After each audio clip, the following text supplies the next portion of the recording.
There's not really much that scares me. I look at things that spook most people as coincidences. That's not to say that nothing has ever scared me, but in general, I'm not scared by much. I remember about 15 years ago when I was about 10 years old, I would tuck in my sister each night because if I didn't, no one would. She would have been about 5 at the time, and like most 5-year-olds, everything freaks them out. I did the normal monster checks, in the closet, under the bed, and in the closet again for safety. Of course, I didn't mind much because I knew nothing would ever be there and it would make her feel better. One night, she seemed more scared than usual. She had me check under the bed 5 times before she went to sleep. I assured her each time that there was nothing there, but still I checked for her. After she fell asleep, I couldn't help but wonder what was it about that night that made her so unsettled. I even offered to check the closet again, but she wasn't interested. I peered under the bed one final time after making sure she was asleep. I didn't want her thinking that I felt a bit scared too. What I saw when I looked under there, I'm still not sure. It was not a person or an animal. I'm not even sure if it had a face, but it was something. As quick as I looked up to make sure she was still sleeping, I looked back under the bed, and it was gone. I wasn't as scared as I felt I should have been. Was it just my imagination playing tricks on me, or is something really under there? One thing I do remember about the figure was that it almost looked a bit sad, like it felt bad or something about being a monster under the bed. I'm not sure how else to describe it, and I only saw it for a second, but I'll never forget it. I never told my sister about what I saw. Who knows what kind of fucked up childhood that would have given her, on top of the one we already had. About a week later, my dad left. I wasn't that surprised. When your parents are always yelling and screaming, you more or less start to wonder why one of them hasn't left already. My dad leaving ended up being one of the best things to happen for our family. I hate to say it, but it's his fault the first 10 years of my life were so terrible. It must have woken up my mom too, because she changed. She became the best, most loving, amazing mom I could have ever asked for. She only had one rule. We were never to talk about Dad. That was fine with us. Neither of us were really fond of him. It was because of him that we had to find new ways to cover up our bruises before school every day. My sister and I ended up having a rather normal life after that, which is why I got confused when I received a call from her last night in tears. It took me some time to calm her down. She told me that she started having nightmares, very vivid nightmares. I assured her that there was nothing to worry about. It was most likely stress from school or work, and that it would sort itself out. She was not having it. She told me the dreams didn't feel like dreams. Unfortunately, I knew exactly what she was talking about. I've had dreams like this before too. The best way to describe it is these are lucid dreams that you can't control, and they're fucking terrifying. They started to happen to me after I saw the figure under the bed. Over the years, they calmed down, and I chalked them up to my mind reacting to something that it didn't understand. My nightmares consisted of nonsense, a chaos of noise, with shapes blurring across my vision. They happened to me at least once a month at first, and slowed down to once a year at most. Each nightmare was different, but one thing stayed true in each of them. I would see that figure, and right after I would wake up in a cold sweat. They stopped the day I met my wife, and I know that sounds like crap, but she's been a blessing in my life and has kept my head on straight through difficult times. So when my sister told me that the nightmares ended with a faceless figure staring at her, I knew that this wasn't a coincidence. The figure that has been haunting me ever since I saw it all those years ago was now after her. I had no choice but to tell her what I saw that night. She thought I was making fun of her and hung up the phone. I tried calling her back over and over until finally she answered the phone. "What do you want? I'm sorry I bothered you. I forgot, nothing scares you, right?" "Listen, I'm not making fun of you. I'm serious. I never told you because, well, I didn't want to scare you, and I wasn't sure of what I saw." She calmed down, and I told her my help was genuine. I asked her if anything weird or abnormal had happened lately, if there was any big change in her life. My sister is great at avoiding a question. She wants people to like her, so she won't admit when something is bothering her. This time she didn't hold back one bit. All she said was, "It's Matt." Matt, if I'm correct, was her newest boyfriend. I asked what about Matt. She went on to explain how when they got together, he was perfect, the best boyfriend she could have ever asked for. She proceeded to give me details that I didn't want to hear, but I let her finish, since she was already so shaken up. What she told me next made me want to jump out of my chair and go find this asshole. A few months into their relationship, he deemed it acceptable to start beating her. I could only remember what we went through before and wondered to myself if she remembered. "It's not only that. There's more. Something happened." I told her to go on. I needed her to get it all out, so I knew as much as I needed to kick this guy's ass. "Well, we were fighting one night, and I told him to leave. I tried to break up with him, but he just wouldn't stop. He told me that I needed him." She then went silent. "Hello? Are you there? Are you alright? What's going on, sis?" I heard a cry from the other side of the phone. "I don't know what happened next. It sounds crazy." I assured her that I'm aware of what crazy sounds like. She continued. "He was coming at me, and right before he could hit me, I saw something. I don't know what it was, but it got rid of him." What do you mean, got rid of him? What did it look like? I couldn't help but want to know more. Why didn't she call me when this happened? Why did she wait until the nightmares? "Well, it was a black figure, and it looked mad, but not at me, at him. I don't know what happened to Matt, but he's gone." Is that when you started having the nightmares? I did not need her to respond to know the answer. I told her that she could stay with me for a few weeks until she feels comfortable again. I still don't know what exactly the figure was, or why it was under her bed 15 years ago. All I do know, it helped us get away from our father, and got that piece of shit Matt away from my sister. Perhaps all the monsters under the bed aren't all bad. Maybe some of them are there to protect us from the real horrors that are out there.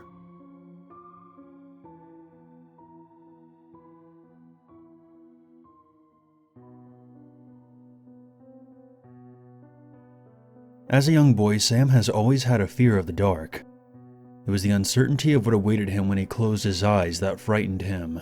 From behind his eyelids, he could almost sense a boogeyman shuffling around in his closet or under his bed, patiently waiting for Sam to fall asleep so it could slither out in the dead of night and do whatever it does to small children. Perhaps it would devour him right then and there, starting from an exposed foot that hung helplessly over the edge of his bed and slowly make its way up Sam's body, as if he were nothing more than an ear of corn. Or maybe it would wrap its pale, gangly fingers around Sam's foot, pulling him out of bed and down into an abysmal wormhole, the entrance to the boogeyman's lair. Whatever the case, Sam has always felt uneasy during that transition between reality and dreams, where his eyes were closed and his body vulnerable to the horrors that came to life at night. A fear of the dark is a common trait among little boys and girls, and Sam was certainly no exception. Checking Sam's room for monsters became part of my nighttime routine.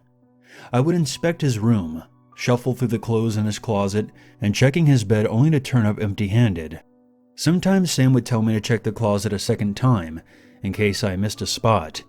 Once he was satisfied, I would climb into his bed and read him a few pages from The Hobbit or Harry Potter. Once he was safe in his dream world, I would creep out of his room and do my own nighttime routine. When I had washed up and my teeth were brushed, I would sometimes lay in bed and think about the boy's imagination. Pretty soon, all of his irrational fears would seem silly to him. Soon there would be other things to keep him up at night: exams, sports, girls, and yet I felt a bit jealous at his innocence, how something so rational was his biggest worry at night. As Sam grew older, my monster checks became less frequent. He didn't want his old man to read to him anymore. "That's baby stuff, Dad," he would tell me. He was growing distant from me. Instead of spending time with me, he would bury his nose in his phone, texting his friends and maybe a girl or two. He outgrew his fear of the dark, and the thought of a boogeyman had been shelved in his mind, much like the books I used to read to him at night. I solely accepted this as part of growing up, but sometimes I would wish for those nights again, where my son looked up to me as some kind of monster hunter, back to a time where I was his biggest hero. One night, I got my wish, although not in the way I had pictured it. I was awoken in the middle of the night by a call from Sam. I picked up my phone. Noticing that it was a little after midnight, I accepted his call. "Dad?" Sam whispered. My fatherly instincts kicked in, and at once any traces of drowsiness vanished. "Sam? Are you all right?" Frantic thoughts immediately flashed through my mind. Did he sneak out with friends, have a couple of drinks, and got behind the wheel of a car, where he lost control and was now calling from the station, or beside the mangled body of one of his friends? It was one thought, and as a parent, you always assume the worst. But Sam spoke in a hushed, terror-stricken tone. He then said something that I never thought I would hear him say again. It was a sentence I heard him say many times as a kid, and hearing it now took me by surprise. "Dad, there's someone under my bed." "Don't move. I'll be right there." I swung my legs out of bed and crept out of my room towards Sam's. The rational part of me was saying, he probably just had a nightmare. He'll probably look under the bed and find nothing more than a pile of dirty laundry and a stained tissue or two. But there was something alarming in his voice. "Dad, there's something under my bed, and it's making weird noises, and I'm scared." That voice trumped the voice of reason. As I neared Sam's bedroom, my heart accelerated. "You're freaking yourself out, man. Mellow out," came the rational voice again, a little stronger this time. I was standing outside Sam's bedroom now. The door was slightly ajar. I took a deep breath and entered his room. Sam was sitting upright in bed, with the covers drawn over his nose, his eyes wide. He looked like a little boy again, and for a second I wondered if I was dreaming. "Sam?" "Shh," was all that came out of his mouth. He then motioned under the bed, his eyes begging me to check. I approached the bed, and I got down on my hands and knees. As soon as they touched the carpet, my nostrils were overwhelmed by a pungent stench. It was a blend of mold and rotting onions. I almost gagged. Something must have crawled under Sam's bed, some rodent probably, where it drew its last breath and was now decaying. Our house was pretty old. It was entirely possible. I scanned under the bed. I strained my eyes, struggling to adjust to the darkness, but all I could make out was a heaping pile of laundry that had been lazily shoved under there. I tried to find any signs of a rodent nestled within the large bundle. It was too dark, and I would have to pull out Sam's clothes to find it.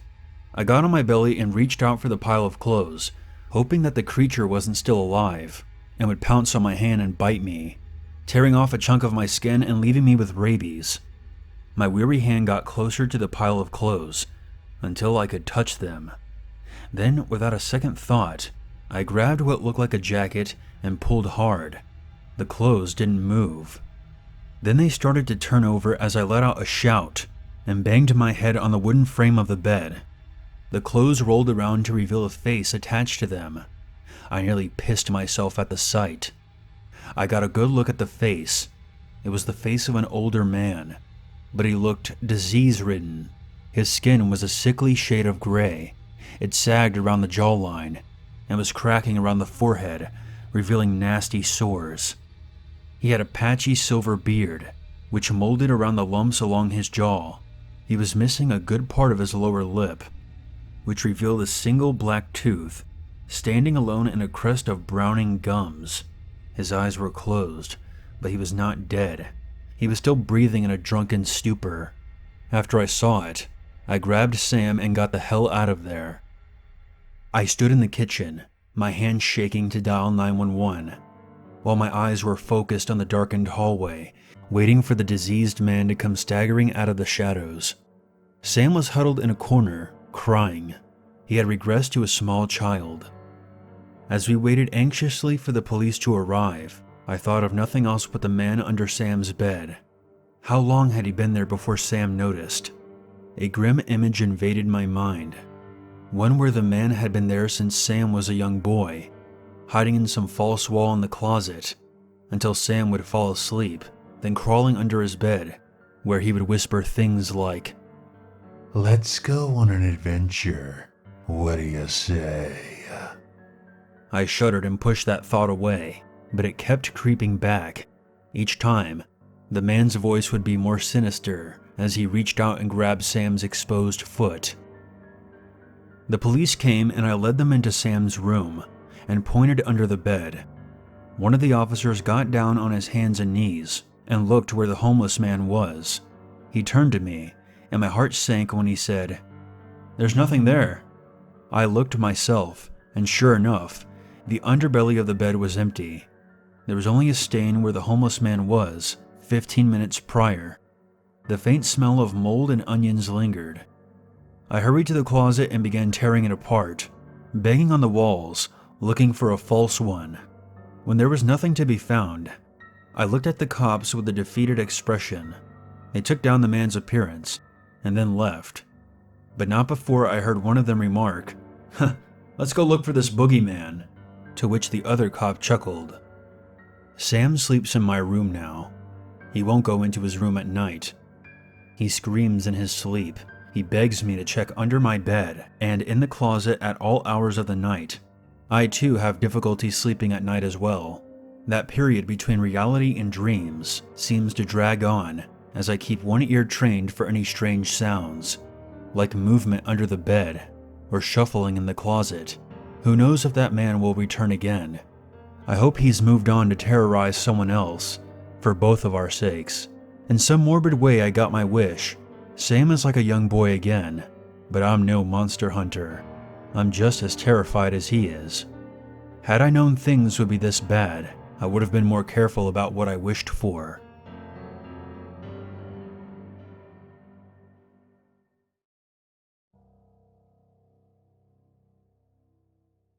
I hear a scream. I make a mad dash to its source. It's my son. He must be having another nightmare. I get up and quickly go into his room in case there's something really wrong. I give the room a quick glance and give out a loud sigh, making sure he can hear it. "What happened?" I asked him. He pulls his blanket down slightly and tears running down his eyes. In a trembling voice, he answers, "There's a monster under my bed." I keep my face straight, trying to suppress my smile. "All right," I say. "What do they look like, Darren?" My little boy, still trying to keep his voice down, replies, "Not them. It's just one monster. It's all red without any skin. It has 2 hands and legs, and it was about to eat me." At the last part, he gets a little teary-eyed. The monster under the bed may not be real, but his fear certainly is. Internally, I let out a groan. I look Darren straight in the eyes and ask for confirmation. "Under the bed?" He gives me a timid nod. I get down on my knees and look under the bed. After a small pause, I look up at Darren, stare him straight in the eyes again, and tell him, "I see no monsters under the bed." This seems to calm him down quite a bit, and his tears seem to disappear. I go to him and say, "Darren, I think you're old enough to know the secret that I've been keeping from you." He looks at me wide-eyed. "The monsters under the bed, they exist, but they can only hurt you until you're 2 years old. After that, they get scared of you. So you've been safe for the past 4 years, and you will be for the rest of your life." He looks me in the eye through all of this. He calms down and I stay with him until he falls asleep. I walk out of the room and let out a sigh of relief. That was sloppy work. The boy was not supposed to find the parents until the morning. Thankfully, the situation has been saved, and soon enough, I can take off his father's skin. It's itchy as hell. His father certainly did not bathe often enough. While leaving the house and heading to the forest to go join the others, I lament the restrictions put on us by the Pact 200 years ago. We're not supposed to cause harm to the young ones no matter what. At least the Pact said nothing about emotional trauma after the work is done.